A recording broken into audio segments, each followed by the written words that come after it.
All right. Well, yeah, today I'm going to guide you into this legacy experience that I've been working on. And the way this works is, or what the importance of this is that we're all here to share our story. And I've been thinking about the legacy that I'm going to leave behind. And the importance of that is like the wisdom. So more important than all the material stuff is the our stories that carry grains of truth that we can pass down. The intangible stuff that lives through us came down from our ancestors into us. And as we forget the stories of the past, we begin to forget ourselves, the wisdom that has been there the whole time. And so I want to use this time to dive a little bit into our life story. We're not going to try to tell the whole story, but we're going to try to tell a story that has meaning for us and purpose uh, and has shaped us because the stories that we tell or the stories that we experience are parts of what shape us. And so we'll just go over like a couple agreements, and then we're going to do a bit of a check-in just to see where we're at, and then we'll move into a bit of the process. And then at the end, if we're feeling called, maybe we can actually record that experience as if we're going to speak to that person. But don't worry, I'll guide you through that. So the only agreements we have today really are just share what feels right. Don't We don't need to dive into anything too uncomfortable or too vulnerable at this stage. We're just testing the waters. And we're not trying to fix anybody. We're not trying to give advice. We're just going to hear people's stories. Allow people to express themselves um, as they feel called to do so. And we're just going to listen fully, very intently. And that ties in with the no advice part because sometimes we want to come in and add. But we so maybe what we can do is if we feel somebody, we can just tap our chest and let them know that that was felt from the heart. And yeah, so we'll just do a brief check-in to see where everybody's how everybody's landing in the space today. And so I guess the maybe the check-in question today is what's something that went well for you today? Something that you're thinking, okay, yeah, good job, me. And maybe I'll start with myself and we'll just share our names as well, just to get into the spirit of it, even though we all know each other's names. But I'm Alex, and others call me Panda. And something I think I did well today was I brought a lot of like enthusiasm to work today. I shadowed Justin as we're both working at Bell now and doing door-to-door sales, door-to-door marketing. And I'm learning a lot, and I'm noticing how much potential there is for me to grow here and starting to actually see the value that I have to offer. And just actually on the car ride back, Justin was just helping me reframe that. And because I never thought about what I had to offer, I was like, oh, Bell is easy to sell because I know what they have to offer. And Justin's like, do you know what you have to offer? And I'm like, oh. And so that I realized that because it seems like I've been operating my life without knowing what I have to offer. I just didn't think I had anything to offer. But me knowing is not necessarily the name as me having something to offer. So now it's just I have to be more aware of and be able to articulate and see within myself what I have to offer and not assume that because I don't have the answer that I don't have anything to offer.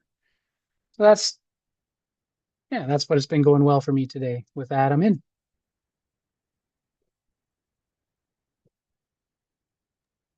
Sure, I'll piggyback off of that.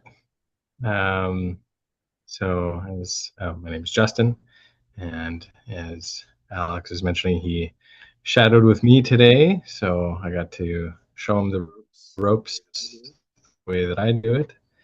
And it was the second day, so we got to see somebody else. And you always aim to be able to show as full a gamut as what you can. And in the sales game, that includes, did you get to witness a sale?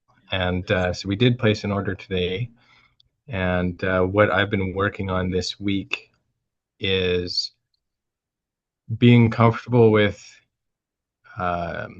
instead of offering the lowest offer, thinking that they're going to value the best price more than the other offer. It's actually, can a different offer, maybe it's more than what they think they need, but there's still a lot of benefit to it. And just kind of sticking firm to that. So kind of like offering higher up and then coming down if needed, instead of offering low, and then it's a harder time to say like, oh, well, there's actually this offer here, which it does benefit me more if I sell more products in that one interaction. So being able to reframe and not step into the other person, what I think the other person's limitation is, and by taking a little bit more time to discover where somebody is, what they're working with, what they're paying, all this stuff, and then I can still come in with an offer that's better than what they currently have, but might actually have even more value, even though it's not necessarily what they asked for, and kind of overcome that feeling of like, oh, but I know that there's even more wiggle room that we could come down. And in the end, they were very happy with the offer, and now turned into, they're going to refer their partner who lives somewhere else. Whenever she goes to work there, the internet's super crappy. So we're able to help this person and their partner, and it's like all around goodness. So I was able to show Alex this. I was able to step into this new expression of how I'm doing things, which is, if I can keep doing that, it's only going to continue increasing my success in the future. And it's also teaching me to be unapologetic about whatever it is that I'm offering someone, whether in this context or in another. So with that, I'm in. Thanks, Justin. Who's next? Down the mute button. I'll take the talking stick or the mic.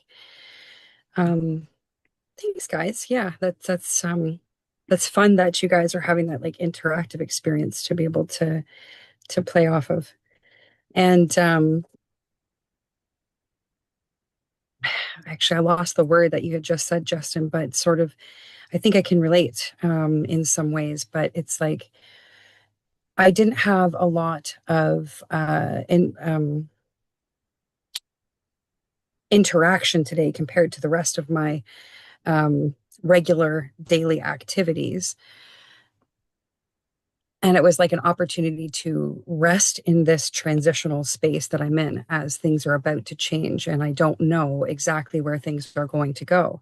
And not offering a solution and being witness to what can be presented is sort of like the game plan, and being able to give myself permission to not know what that direction is. I was going to Maui and now I'm not going to Maui, just kind of came out of thin air yesterday, I think, if I remember correctly. And so that adjustment period is leaving me with, am I supposed to make a move or not supposed to make a move, and just sort of hunker down in not having to make a move and giving myself permission to do that and just be like present in the moment and enjoy the quiet space and the little less pressure that's there, as opposed to thinking that I did something wrong. I think that that's my big win of being able to be present and not having to offer a solution, but or not trying to guide for a solution, but allowing the situation to guide itself. So my mom wants to make a decision. It's going to change the outcome for me.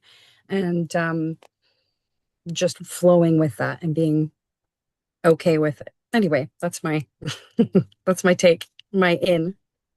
Okay, thank you.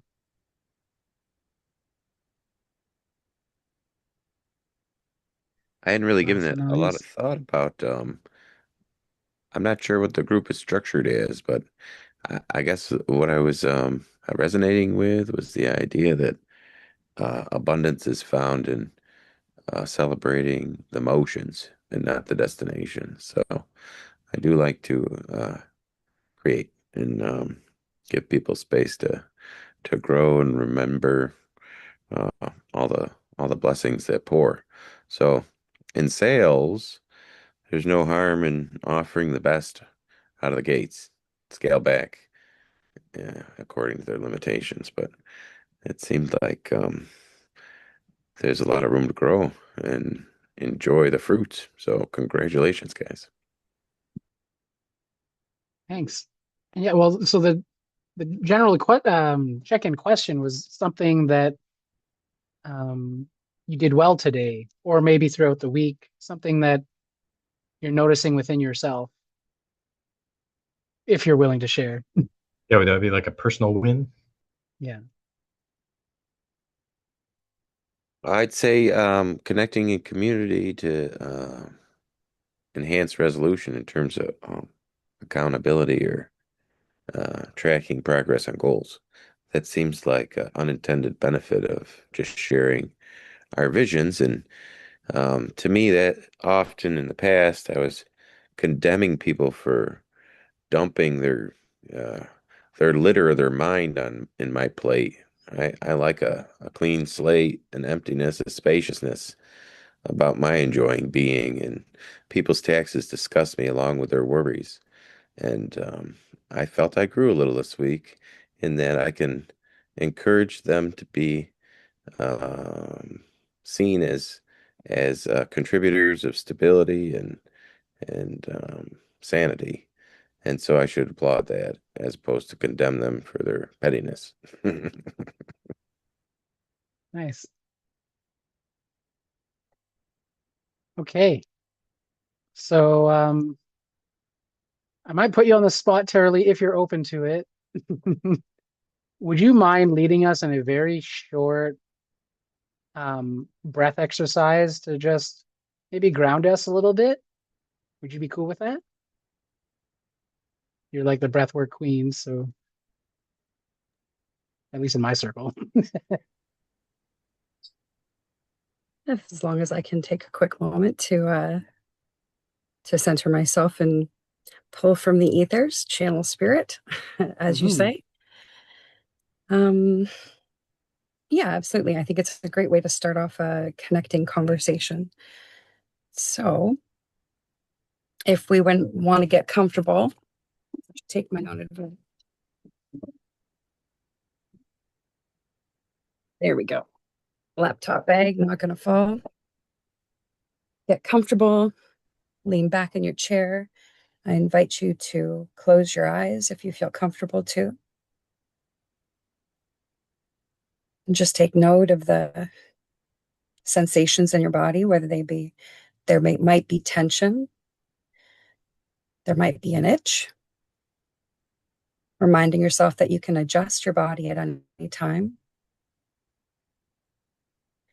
And when you feel called to, taking a big breath in through the nose, deep into the belly, and out through the mouth. In through the nose, and out through the mouth. In through the nose, out through the mouth. Keep that breath going. No spaces between the inhale and the exhale.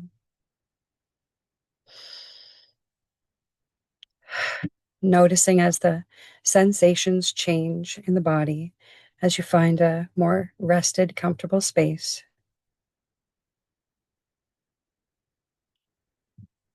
Notice if your heart is racing and if that pace slows down with an inhale and an exhale. Beautiful. And just a few more breaths, tuning in.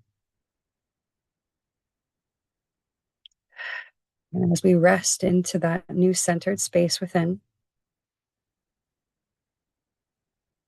we're going to take a moment to rest in a quiet space,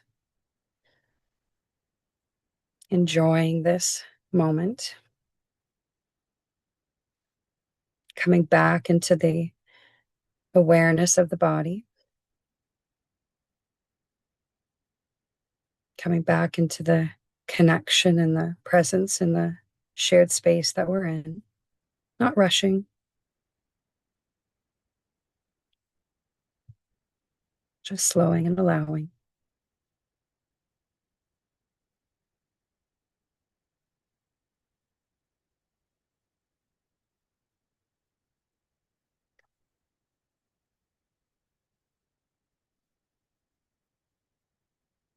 And in that space of quiet, I move the mic over to Alex when he's ready to call us back into the presence of this connection.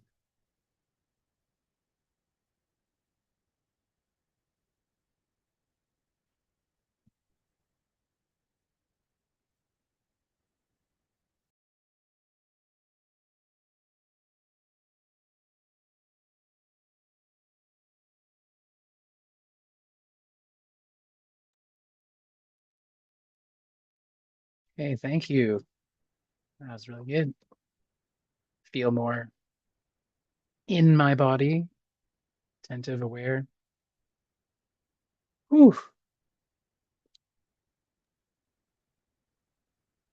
Yeah, maybe one big loud breath, everybody together, everybody take the mute off so that we're all like a little bit weird together might be a good idea. Okay, let's be weird together.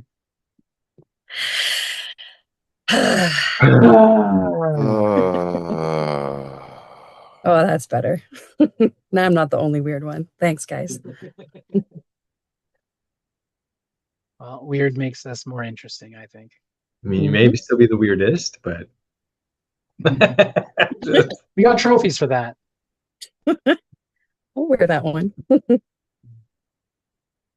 All right. So now that we're in our bodies and present, aware, I want to explore, when I say story, what comes up for you? So that we're tapping into the meaning of story and how it resonates with us.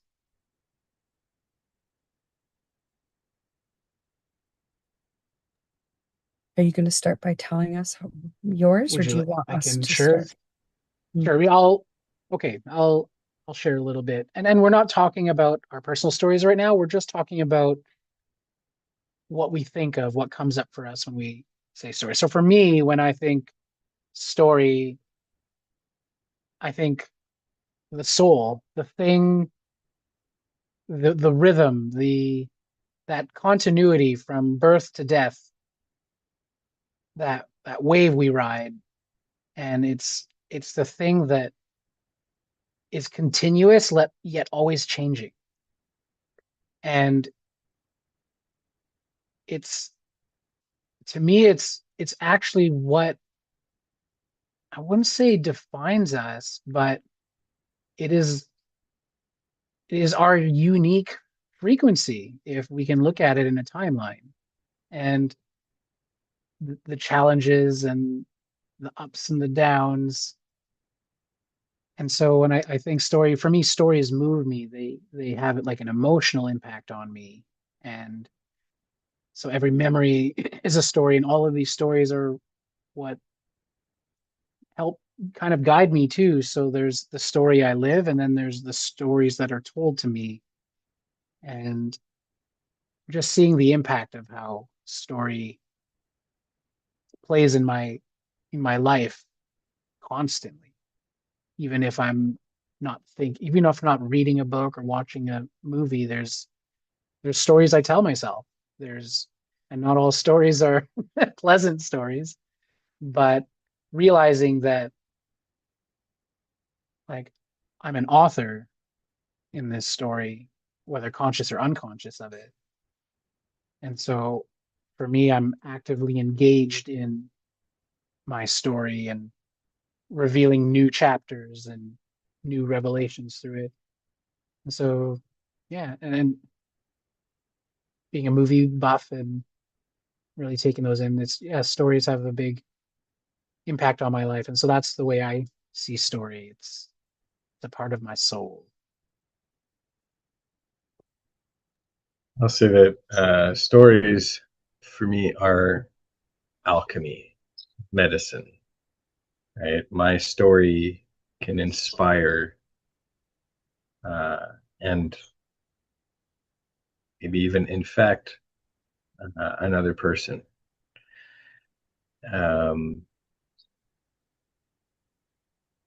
So it's kind of building on a lot of what you said about kind of like the discovery of self and the stories that we tell ourselves. If we change the story, we can change the outcome, we can change the picture of what we're doing, and that's where the alchemy comes in. I like that. Any other bits? Yeah, Turley. I can chime in. Well, you both mentioned it, and the very first thing that came to mind was the stories that we tell ourselves is always something that I'm witnessing and playing with is we think we're making decisions and we think that we're figuring things out in the world, but there's this narrative of, am I safe? And am I curious? And when does that change? And the story that I choose to tell myself is constantly changing as I gain new awarenesses. And so it's like being in a living movie, really, and constantly changing and evolving, and new chapters are emerging. And it's fascinating to be able to witness that with other people and in other people, and to be, maybe not even we have control, we are in control, we can write our own stories, and that's what I like to actively participate in within myself, the alchemy part of things. But also there's this element of an arc that's already underlying, that you're kind of following a path that may already be there as you sort of pay attention and let it unfold in front of you. So story, that's what comes up for me anyway. Thank you for sharing that. You want to add anything, Matthew?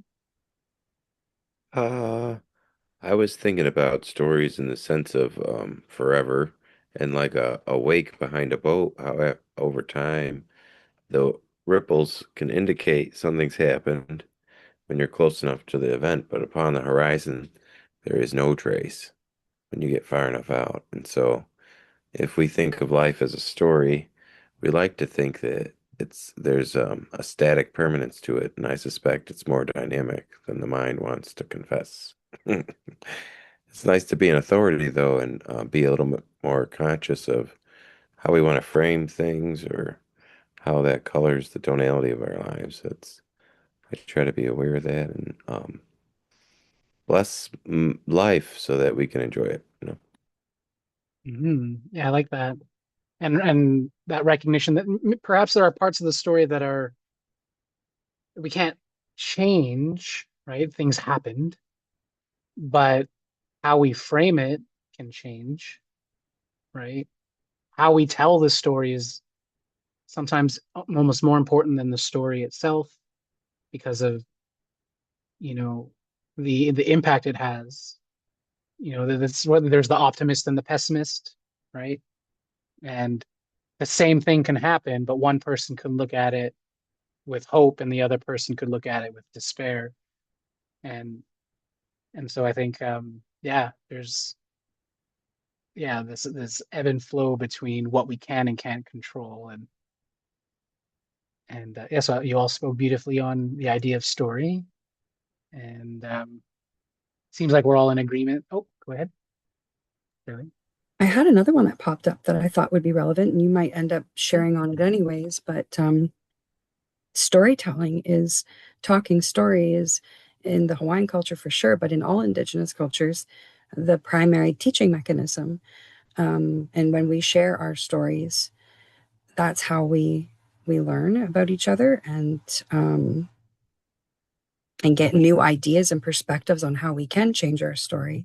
And it's such a rich tool to be able to, for entertainment purposes and educational purposes, in many different ways, whether they're fictional stories or real stories. Mhm. I love that addition there. That ties perfectly into why we're here. And, on the car ride in, Justin and I were talking and it's asking, what are you offering with Pulse? And so I used a lot of words and it really boiled down to connection. And I was like, okay, so then Pulse is offering connection. And on top of that, through the connection, there's also the reflection, the the telling of the story, and then analyzing the story and seeing how it resonates with us.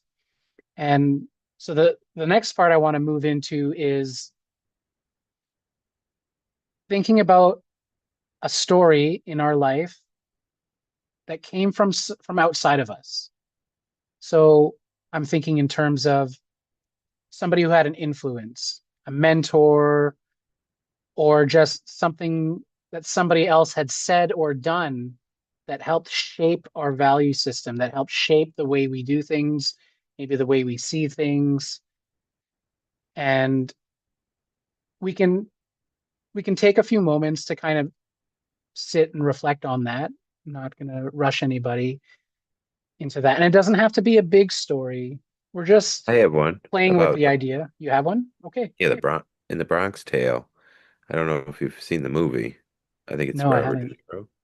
It's got a really sweet soundtrack, and it's a short movie but pretty violent. A lot of the people from Sopranos are in it, but it's a story about a bus driver who's got a son, and um, he's a poor bus driver but works hard and offers his family a meager um, living. But his son is outside and sees an accident in Brooklyn where a mob boss kills someone, and he uh, cleverly omits that from the police. So the mob boss immediately enjoys the presence of that. I invited Jamie. I didn't know he was coming. Welcome, Jamie. He did make it.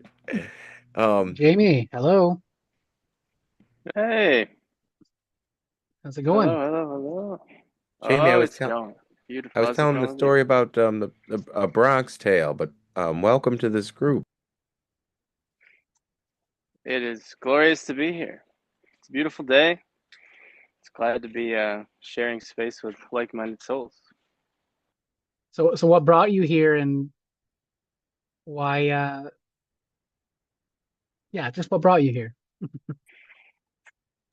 Well, um, love, friends. I know Matt for a long time now, and we share this vision to come together.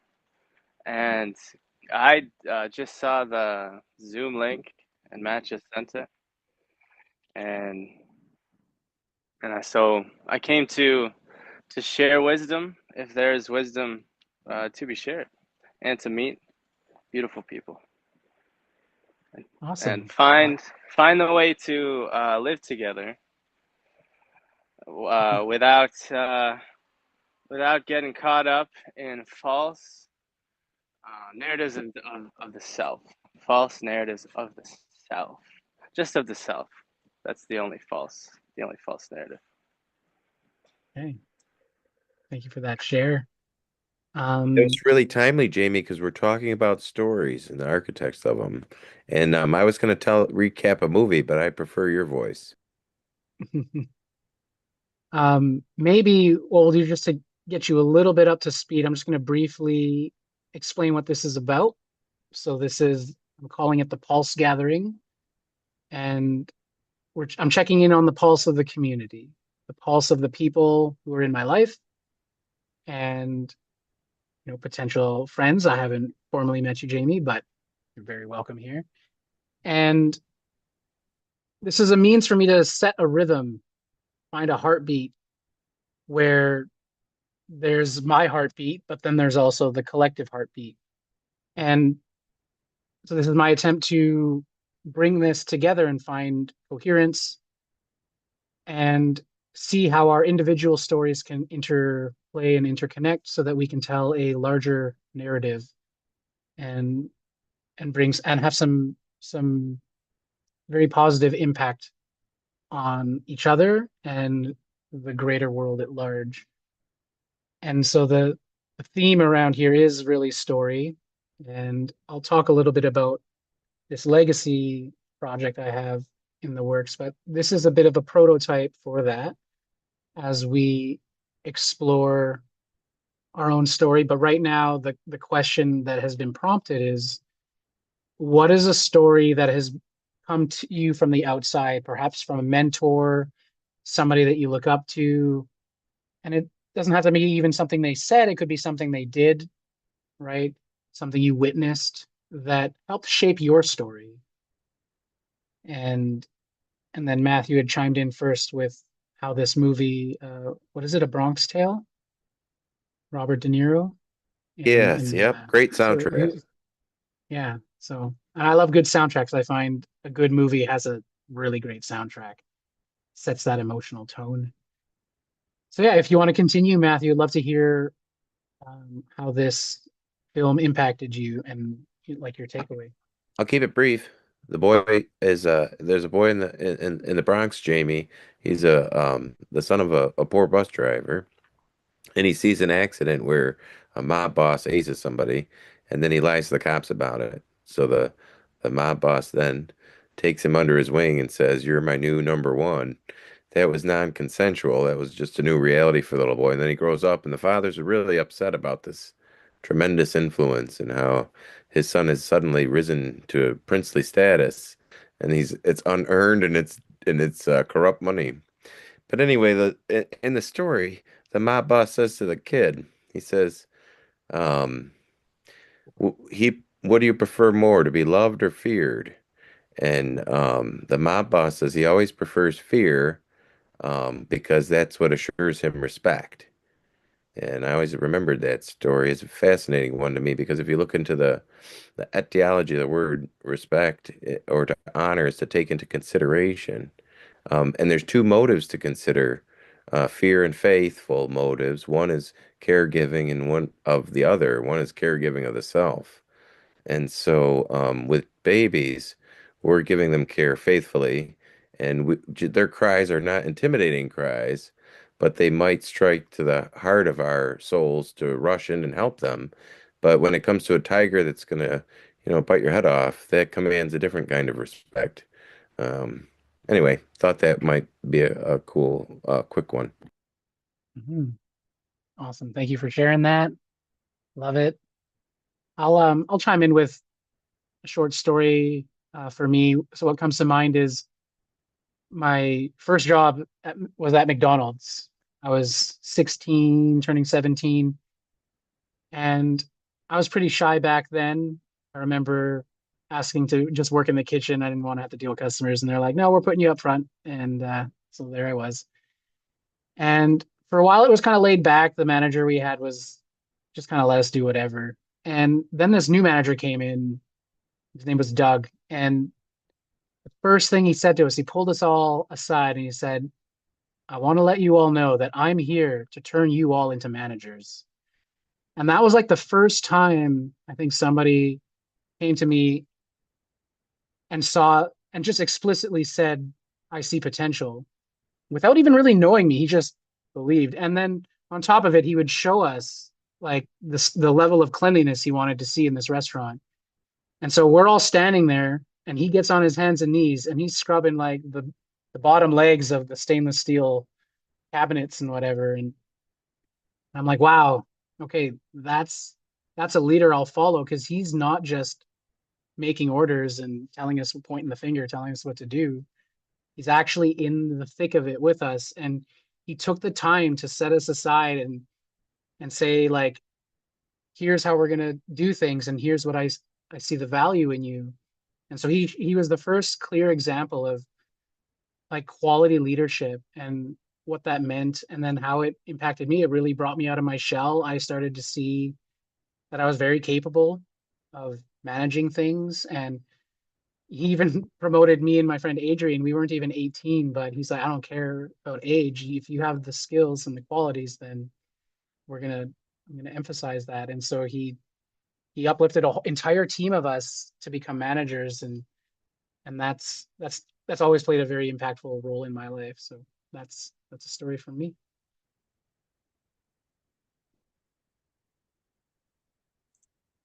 Beautiful stories. Anything else coming to mind from somebody else? I can chime in, even though interestingly, I feel like I'm not able to like source a story that somebody else necessarily told me, but I had kind of two little things that popped up, and one is just sort of like witnessing patterns in people's reactions to me, which then became a continued story of how I showed up, and then something that I strive for, I guess. But it's people letting me know that they feel safe with me. It's something that I've heard over and over and over again in so many ways of my in my life. But those particular words and in behaviors, I end up being the person in high school that would, people would confess their deep dark secrets to, and that sort of continued on in my life until I recognized the pattern of hearing that story of I feel safe with you. And now it's a part of my absolute crucial part of my role and how I hold space for people. And it's very important to me to feel safe, I realize, in my world as I'm learning more about myself. And, but very, very important for me to be able to have other people feel like they're held safely in my experience as well. So definitely shaped me. But the very first thing that came to mind was Alice in Wonderland and the Jabberwocky.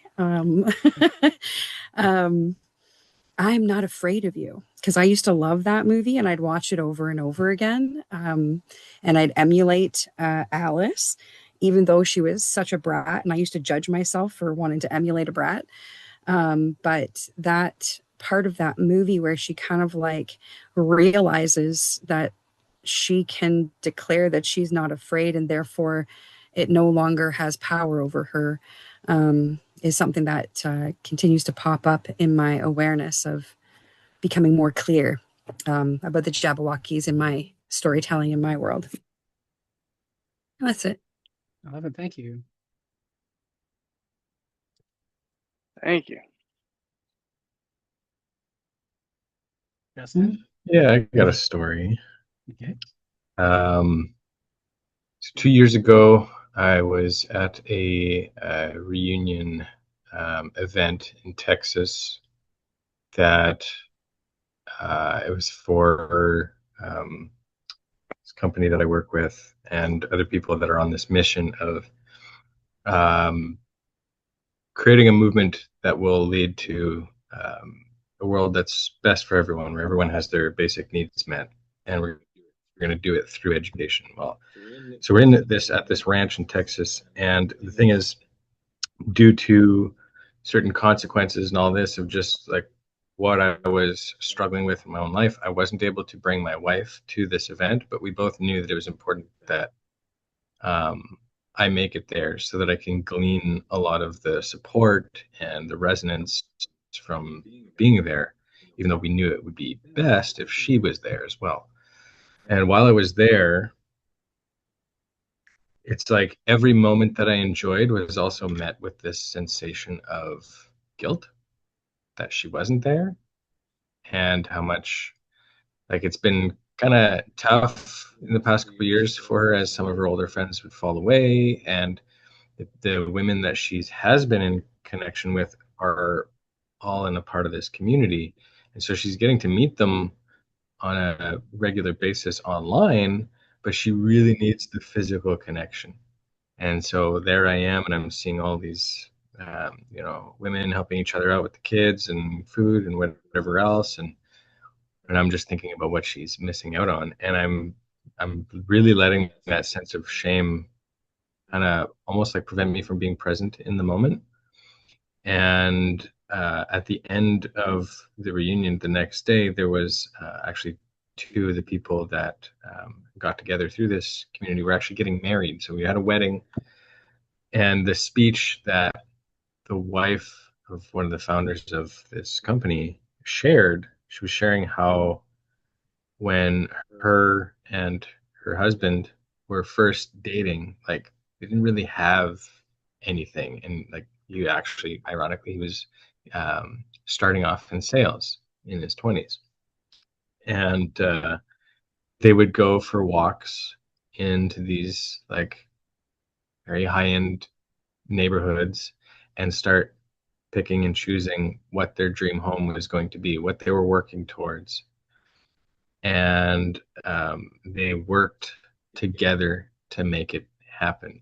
And so, like, this sense of shame and guilt that I was experiencing was kind of making me question if I had what it took to give my wife the life that I felt that she deserved. If I'm not even able to bring her down here on this trip as a result, and I knew self honestly, there was a lot of what I was participating in that prevented me from being able to really stand and make that happen. So it wasn't just that I was like kind of blindly looking at it and allowing circumstance to affect it. I was looking at my participations and how it was like a lot of lack of self-esteem and coping mechanisms to that. But again, coming from this place of like, I don't know if I have what it takes to give her that life. And what she was sharing in this story was that in the end, now they have their dream home and they have the family that they imagined. Um, and they built it together. And so what she said at the end was, guys, don't wait till you have money or have what you think needs to be offered to start building with someone. And women, don't wait for the guy to have the money. You need to build it together.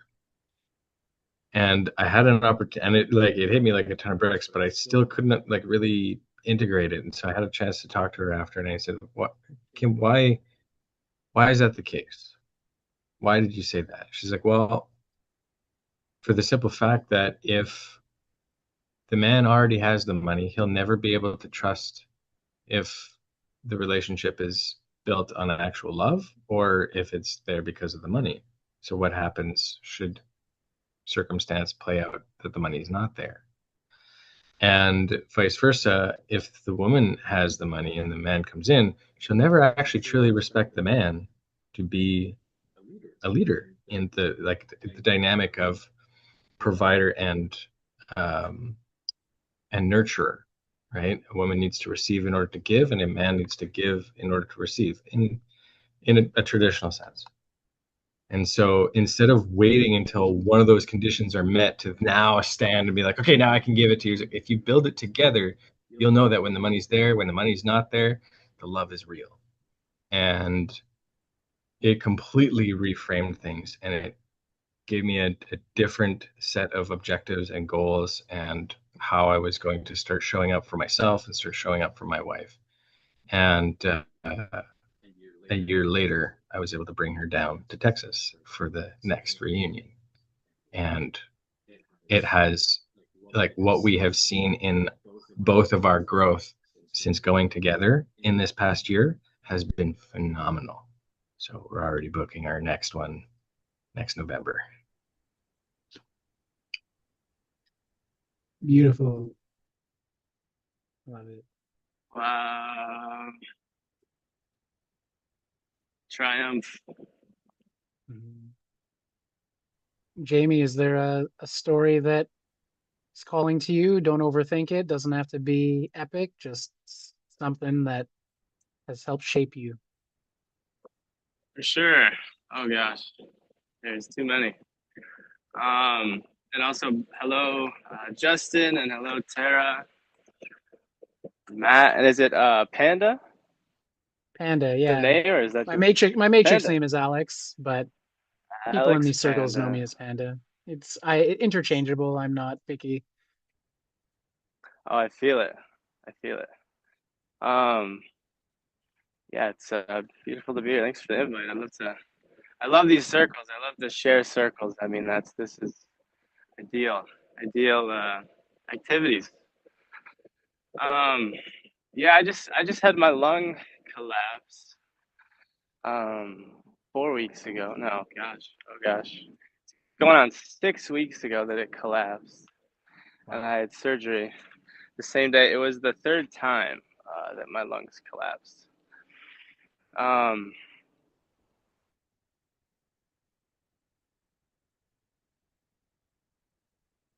No. Did you walk too far away from the property? Great boy. time. Signal collapse. It's a nice snapshot. Right? Very stoic, just standing tall, looking into the distance with the tree behind him. Beautiful story.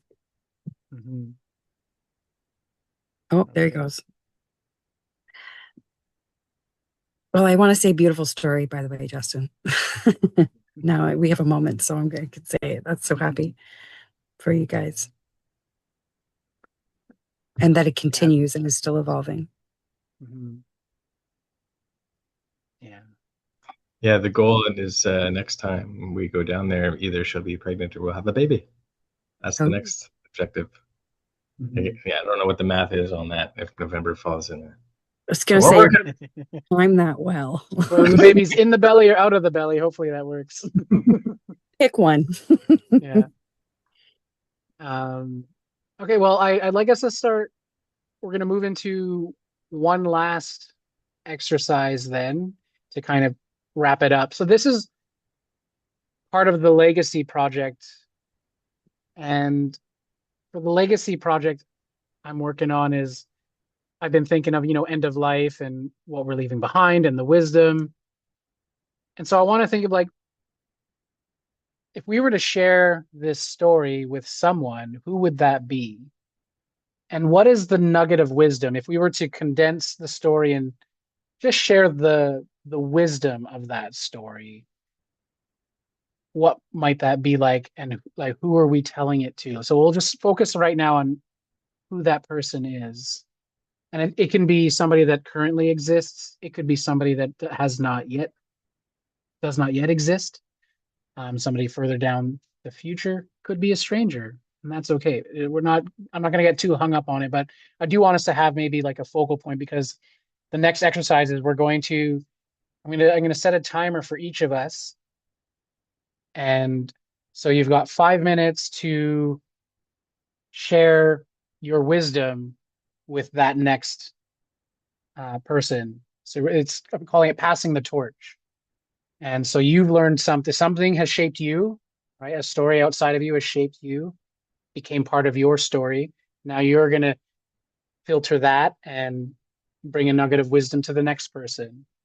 So for instance, maybe I take my story and I want to share it with my future son. And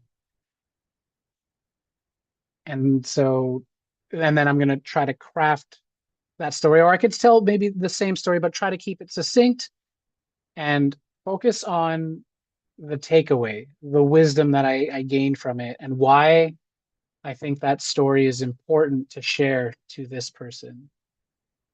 And perhaps if we can speak directly to the camera and maybe try to imagine that person is in front of us. This is what I guess for me the final product is for this legacy building I want to do, is an archive of wisdom that we can share. Um, and this being a prototype, this doesn't have to be shared, but if you're willing to share, let me know. And because I want to be able to put these things on YouTube and create an archive of a legacy of wisdom for anyone to come across and hear these stories so that it can impact them. And so I find like if we don't share our stories, then that's where it ends. And so the tradition of sharing these stories, passing from one generation to the next, for me is very valuable. And that's what I'm trying to build with this legacy project, or legacy of wisdom. Haven't really settled on a name yet, but that's the essence of it. Trying some things out. And so maybe I'll go first, and in that time you guys can also think about who that person is and how you want to tell your story. I'm going to set a timer for myself. And what I'll do is if we're going a little over the time, I'll just raise my hand, like using the reaction icon. So I'll do something like this. And then that'll let you know that, okay, we've hit the 5-minute mark. Just try to wrap it up. And no right or wrong here. This is all we're just experimenting and trying to learn to tell stories and tell them effectively. And yeah, so I guess, yeah, I want to speak to my future son. I'll set my timer. Oof, maybe I had to ground myself a little bit. Okay. I just wanted to check in to see if Jamie, I don't know if there's like a cue that you can see if he's maybe trying to join back in or not. There's nothing on my end. Okay. Okay, Just so the group so knows, I would have invited him sooner. I was having some challenge getting into the email and forwarding it, but once he got it, he jumped on, and I did text him because he's got that as well. No response, so I think he's out of range. yeah. I wonder if how much he's just talking and not realizing he's out of range. That'd be kind of funny. Anyway, okay. Oof. Ground myself. All right, future son. Maybe I'll start with why I want to tell you this story. I want to tell you this story because it helped me learn what it means to see the potential in myself. And so the reason I want to share this story with you is because I want to help you realize your potential. I want you to realize that you have leadership capacity, and that my role here as your mentor, as your leader, is to help you become the best you can be. And this comes from a job that most people might overlook or think of as evil, but the people within it, were valuable. And so I had a manager at McDonald's, and his name was Doug. And when he showed up into the restaurant, he said to all of us that he's here to make us all managers, that his job is to raise us up. And that was the first time I had ever heard anyone say that to me.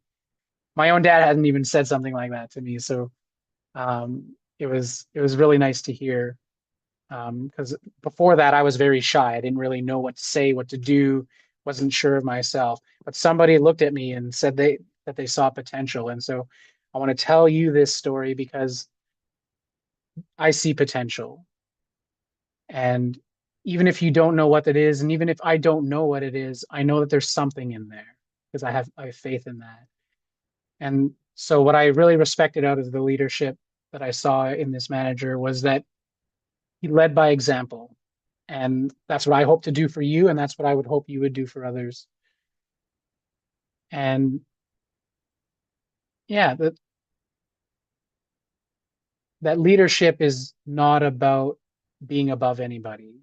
That leadership is getting down on your hands and knees, scrubbing the floor, and showing people that this is the standard that I set for myself and set for others. And that there is no person better or worse than. We all have our roles to play in this job. And so I hope that you can find the leadership value in yourself, and that I can help guide that and help. And when I see the value in you, I want to point it out and call it out. And that is the story I will pass on. And that's it. That's an example of how you might share that story. Anyone else like to give it a shot? I'll jump in. For humanity, but Max, my son, and really whoever's interested, I like to think I'm telling myself the story as well. I want to at least amuse myself. But I was thinking along the lines of a lucid dream, how when we're aware that it's a dream, it imbues everything with another dimension. Um, it deepens the possibilities, like an enhanced resolution, while we entertain it. And um, I like to tell people about this scenario where if you were to wake up with amnesia in a jail cell and there was no prison guard, and there underneath your pillow lie the key to your freedom, but you're not aware of it, are you free to leave? And as soon as you become aware of it, that's the activation of the possibility of exercising your freedom. But prior to the activation of awareness, that dormant potential is not an option. And so our greatest ally is awareness, and that is true of lucidity in the dreams. And it brings me back to this idea that when we're conscious of humanity and its suffering, we want to connect and not be dulled and insulated and isolated, detached, dislocated, or um, uh, dis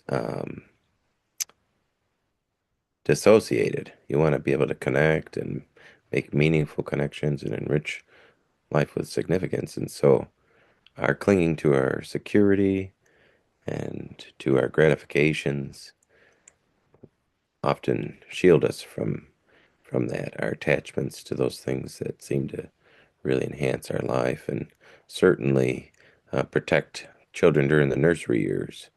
But as we get older, we can surrender those things when we're ready to feel more enlivened and deeper connection.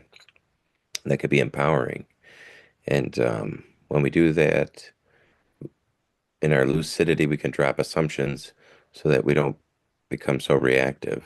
And I just tied up with the last bit of the story of a man who saved all this money to buy his new car. And he's real happy with the new car. He's driving down the road, and all of a sudden, bang, he gets hit with a brick. And he's like, son of a bitch, what the fuck? And some kid threw a brick at his brand new car. He'd been waiting. That's the only thing he ever bought. It's his big prize. And he pulls over to the side of the road, jumps out screaming. And he comes up, and the kid says, "Help, help my brothers in the ditch beside us." And he looks over, and there's a hand in the window, and immediately he jumps in and rips the door open and saves the kid. And when all is said and done, he never gets the dent fixed in the car because he uses that as a sign to never make those assumptions, to always be grateful of this beautiful lucid dream that's flowing through us because all things come to us through us for our greatest good.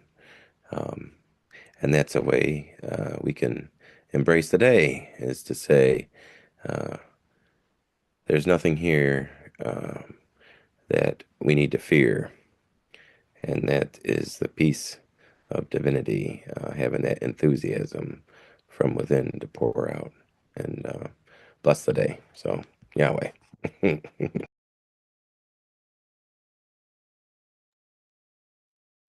Beautiful. Thank you for that.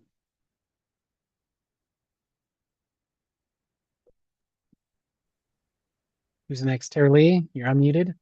I might be able to. I have to remember. Yahweh threw me off. I like the ending. Always good to end with a prayer.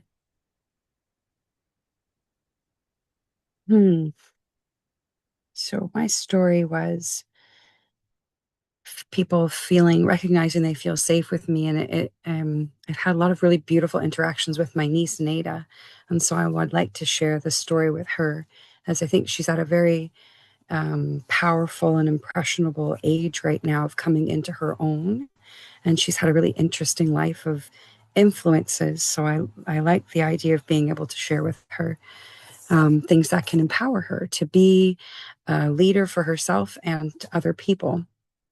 And leadership is not what we think it is. And to everything, the base of that, I think, is safety. And to be able to build relationships is such a crucial thing in this world. And so as I'm talking to Nada, as you are connecting with people in school and in life and in the jobs that you take on, being able to offer that place of safety for them to be fully and completely themselves and being truly authentically yourself. These are skills that will help you to find people who can meet you at that place. You are being a leader by being authentic and creating that safety for them, by being appropriately vulnerable and trusting of them. And that is an invitation to them to act in the same way. And that skill is so valuable when finding people who you're going to consider your allies in all areas of life. And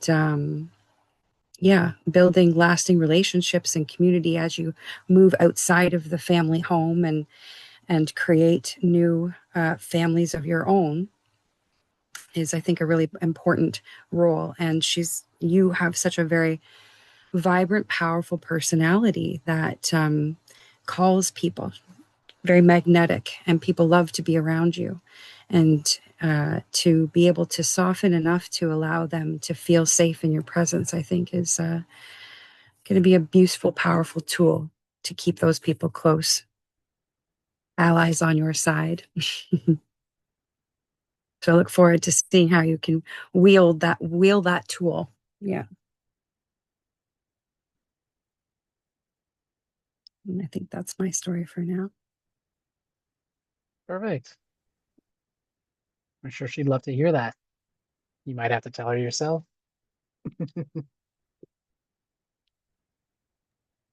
So, yeah, I would also like to share this story with my future son or daughter.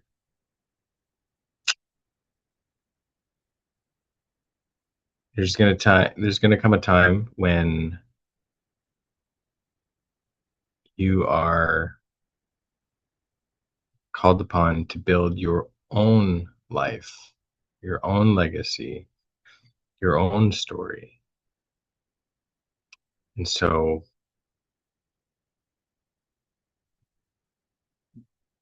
this process of collecting stories, you're getting to watch mom and dad, you're getting to watch other people, other um, other stories as to how they happen. It's good to collect the information. It's good to learn other stories. There's a danger, though, in comparing yourself to those stories. There's also a danger in looking at stories that maybe we try to shape ourselves to that don't actually resonate truly with who you are. So it is important to discern who we listen to. A big learning curve in that is listening to people who are like you, who have the kind of story that you want to build. Really look at if that makes sense to you and why you want to build it. And something that I did as a young boy was learning from other people who weren't like me. And I thought I wanted to build that kind of life. I thought I wanted to be like them. And so I started to kind of twist my story to try and be like these people that it wasn't really true to me. I was not looking at the stories to then lean into inspiration and creativity. I was looking at the stories as to how to be liked, how to be accepted, instead of learning how to write my own story. and being okay with that and being the author in my life. So there's a word that I want to share with you that I want you to learn how to live. And it is authority. And in that word, authority, it doesn't mean the boss. It can.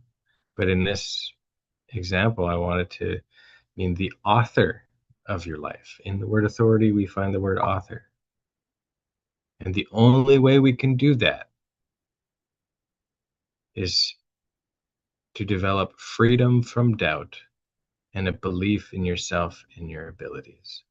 So when you draw from these inspirations, I want those inspirations to help bring to the surface where you doubt yourself. I want these stories to inspire you in terms of the abilities that you want to develop. Don't try to be like that story. Don't try to recreate this story, because that's not actually you. That's not original. There's no discovery there. But you can appreciate a certain skill, you can appreciate certain abilities, and you can seek yourself in those things, and your story will write itself. Let it be a discovery, and share that story unapologetically, because that story will lead you to the people that will most appreciate and share that story, and their story will weave into yours, and then it'll be the most wonderful story of community and family and love and support. So don't try to recreate someone else's story. But it's okay to like parts of their story. It's okay to recognize parts of their stories that you don't like. And let your story be a discovery that continues to unfold, as you are not just the author, you're also the person who gets to enjoy the story. That's my share. Love it. Right at the end there, I thought of the never ending story. Welcome Right, back, he's- Jamie. Beautiful story. Did you Beautiful. walk off the property? Sorry. I Oh interrupted. my. Yeah, I was out. My phone died. And the handheld time travel device. Mhm. Yeah, so what we were just doing there was imagining somebody we wanted to talk to and share a piece of wisdom from our story. And so we all just spent time, like Justin was talking to his future son or daughter, and I did something similar. And if you're feeling called, you can take a few minutes to pass on some wisdom. I'm calling this process the passing of the torch. You're taking something that affected you and you want to pass on some wisdom to the next generation, or whoever. It could be somebody that exists right now or somebody that exists in the future, your great great great grandkids. I don't know. Do we also want to offer Jamie the opportunity to finish his story so that he can kind of use that to build onto who he would like to share this with? Yeah. Or just go in. Well, I think go with tell that story again, but now you're going to tell it to someone specific. We lost you at my lung collapse a third time. Mm-hmm.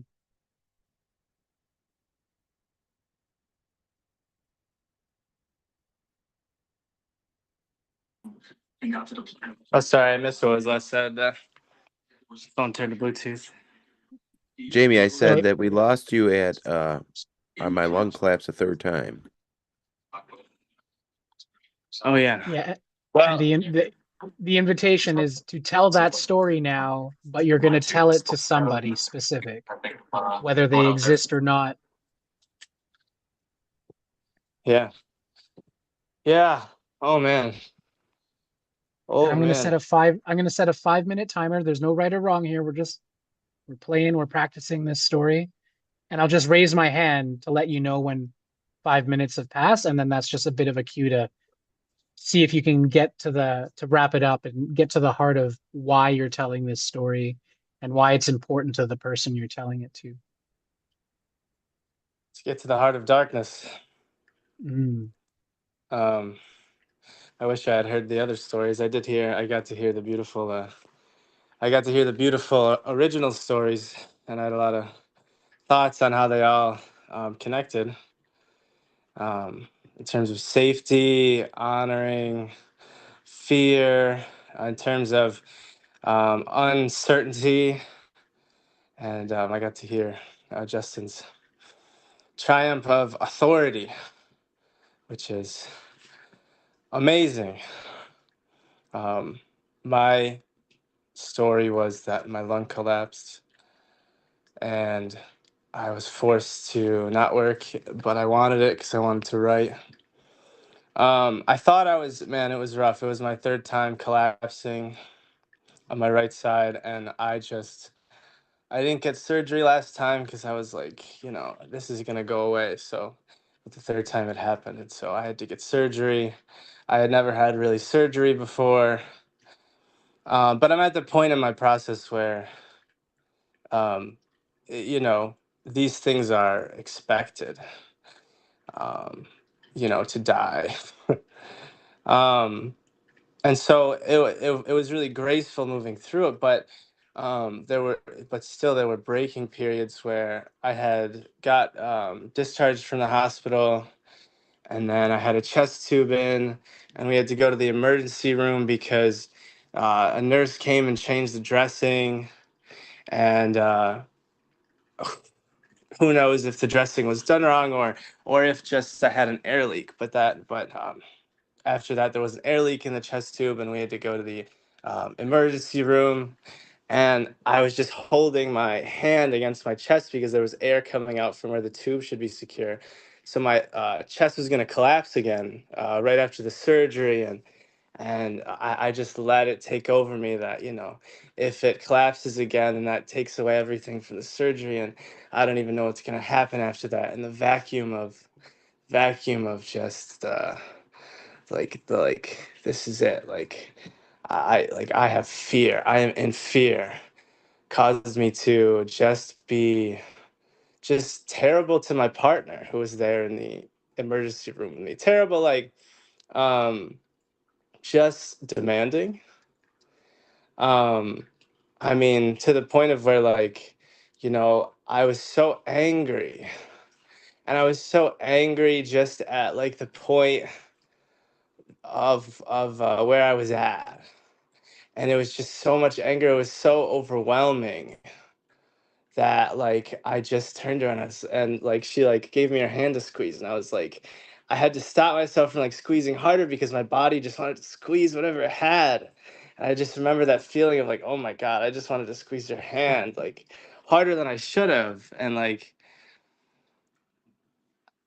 it's like the place that we have where we are where I am demonstrating to myself what really I imagine as a demonic qualities, as demon meaning persona meaning I'm doing something right now that is within a persona, which happens to be because of fear. And I've completely lost my storyline. I've completely lost like that I trust, that I have authority, that I trust in this process. And I think that is the lesson for me, is there. It's Ram Dass, with that the neuroses get smaller, but the neuroses never go away. They come over and you have tea with them. They don't have to go to the room. But I would share this lesson with, and the lesson is that yeah, the depths of fear are co-tangled with the depths of survival, and that is where we are operating from when we are in fears, we are in survival, and so we revert to our base qualities, our base persona of survival that is kind of at least behind this human form, um, and that's okay. Firstly, that's okay for myself. That's okay that we have that, because the question of being will never go away. And so I guess I would share that with my grandmother. I would share that with my grandmother, if I could share it with her. That that no matter what you've done, and this isn't like a scapegoat, but like this is like the net of you you do what's within you, and every person has their own bounds of trajectory, and we are liable to those bounds, but they are our baseline in terms of the ground from which we are rising from, and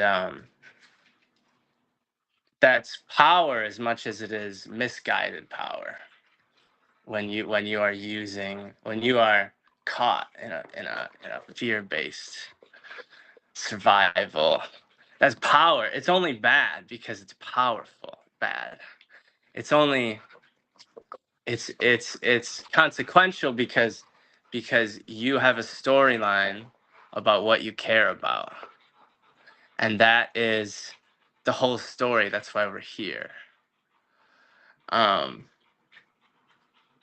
Yeah, I would just share with my grandma and my mother and myself and you and my dog, and I would share with everyone that dying is okay.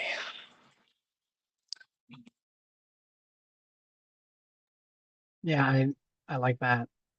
And I feel like, yeah, the beautifully said, and death seems to be a very scary thing for a lot of people today. And I think it's that relationship with ourselves and with, the expiry date of the material world. Yeah, that's really good. We're coming close to the end, and I just want to kind of gather some final thoughts, or what you all thought of this experience. This was, like I said, this was a prototype of ways to share story and intention behind it and who we tell it to. This is a perfect time for feedback. If there's I a think Go for it. if there's a recording, can Jamie review it? What he missed? Oh yeah, 100%. Yeah, Maybe he can and share with it with everyone's us. permission, if I can post this. I can What I can do is I can post it on YouTube. If you're all okay with it, I'd love to post it publicly and just see if people click on it. But regardless, I can post a private link and I can put it in an email, and then you can just click the link and you'll be able to watch the recording. So I'll see how quickly I can make that happen. But yes, that is a possibility.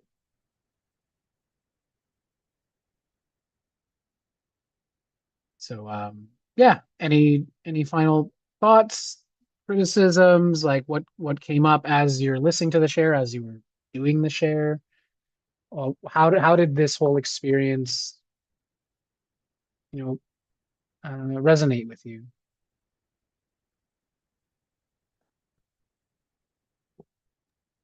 Yeah, I thought it was really cool. I'm gonna take my ones off the way I don't hear myself in the feedback. That was really cool because I kind of came in open expectations, and I didn't put much energy into like preparing a story for this, even though you had kind of shared with me what the prompt would be, because I wanted to play with the skill of creativity and just kind of like take what comes up when I am in an authentic moment, so that I can learn. Because something that I tend to do is kind of meander in my story. And so it's a really helpful exercise in like kind of first having the story and then looking at like what do I actually want to draw from that? What's the lesson that I want to have and share that and then kind of filter it down. So it was a really cool exercise in kind of really getting clear on the purpose of what I want the story to be.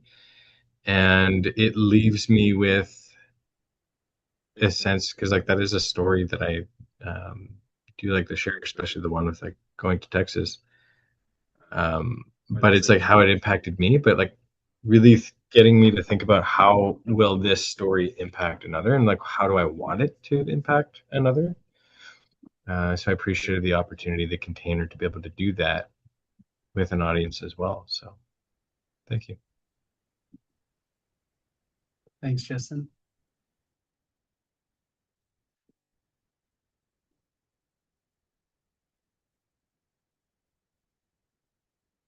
Anything else? No? I agree. This is great to just even think about what I just said and be like, yeah, like what was the message and how is that story better centered, and I think that's a beautiful practice. I really enjoyed being hearing other people's stories and getting connect at a different level in these ways. And it did make me think that I was like, I feel like I want to connect with each individual when they tell their story, and reflect back to them what I receive from it. So I'm like, maybe I'll have to have follow-up calls afterwards with everybody because I know you all. But or Jamie, we're going to get to know each other more. But I found myself judging myself in my storytelling capacity, and I'm curious as to what came across while I was trying to remember to tell the story to Nada, and then getting like confused about that process, and to be able to like witness how my ability to naturally tell stories like in the moment without a topic is like effortless. But then for whatever reason, I was like limited, or it was like I didn't feel like I could come up with the right topic, but only certain information would come up. So like to trust that that is the story that needs to be told, and that I'm saying it okay, and the message is being conveyed is like the stories that we tell ourselves are like taking place as I'm sharing and witnessing. So yeah, super interesting to dive into that a little bit as I think I'm practicing my storytelling more and more and more. Yeah, it's interesting. There's two stories happening, the story in your mind and the story you're putting out. But I think it's, from my perspective, everything came out exactly as it was meant to. And you all brought a certain level of uniqueness and personal like essence and soul into the story. And I feel like I got everything I could have wanted out of this exercise. So you guys all brought a lot of value to the storytelling, and my main hope and goal out of this is that you go out in the world and you practice more of this storytelling when the opportunity arises. Like, in your case, Fairly, you got Nada there. So if the moment is right, then feel called to share a story with her that might have an impact, maybe even far greater than you think. And just keep sharing more of the pieces of ourselves so that um, the world grows from that. We're fertilizing the seeds, I think. And even just hearing you talk, all share stories, I got more ideas now on different exercises we can do. So I'll just leave it at that. It's a surprise, but um, I think there'll be some more fun activities we can do around this. So I look forward to more of these pulse gatherings, and story sharing. And yeah, we can obviously stay in touch outside of this and connect more and share more of our stories and what we're doing. And over time, I'm just seeing alignments happening and interesting business projects and creative endeavors. And